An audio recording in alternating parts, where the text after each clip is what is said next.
সকলকে জয় যিশু। প্রভু যিশুর নামে আপনাদের জীবনে শান্তি বর্তুক। আসুন আজকের ঈশ্বরের বাক্যের দিকে আমাদের হৃদয়কে স্থির করি। আজকের ডেইলি সোপ এর টাইটেল হল নতুন আমি। বাইবেল পাঠ 2 করিন্থীয় 4 অধ্যায়ের 8 থেকে 11 পদ।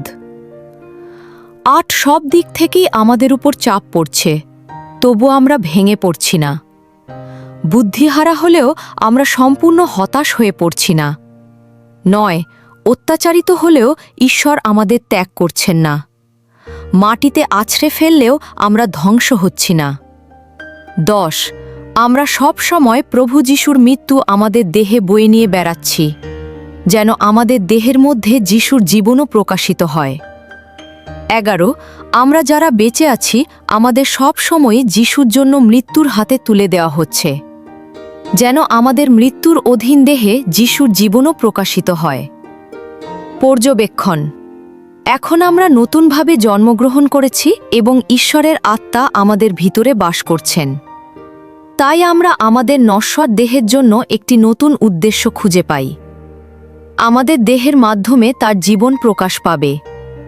যখন আমরা আমাদের নিজের ইচ্ছার প্রতি মরি, তখন আমরা তার ইচ্ছার প্রতি জীবিত হই।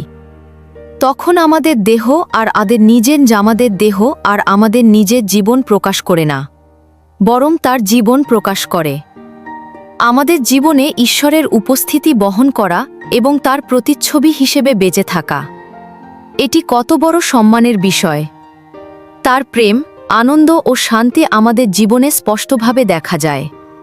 প্রয়োগ: এখন যেহেতু যিশু আমাদের জীবনের প্রভু, মানুষ আমাদের জীবনে পরিবর্তন লক্ষ্য করবে। আমরা হয়তো ভিন্নভাবে কথা বলবো, নেতিবাচক কথা বা কিছু শব্দ ব্যবহার করব না।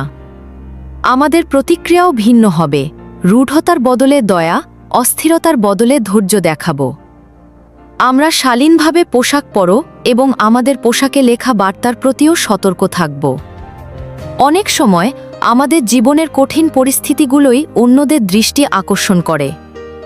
তারা নিজেরাও কষ্টের মধ্যে থাকে এবং লক্ষ্য করে আমরা কিভাবে প্রতিক্রিয়া দিই। যখন আমরা একই সমস্যার মধ্যে থেকেও ভিন্নভাবে প্রতিক্রিয়া দিই, তখন তারা বুঝতে পারে আমাদের জীবনের উৎস আলাদা। প্রার্থনা: হে প্রভু, আমি চাই মানুষ যেন আমার মধ্যে তোমাকে দেখতে পায়। আমার সিদ্ধান্তে, কাজে এবং বিশেষ করে আমার প্রতিক্রিয়ায় তারা যেন তোমার জীবন্ত উপস্থিতি দেখতে পায়। আমেন।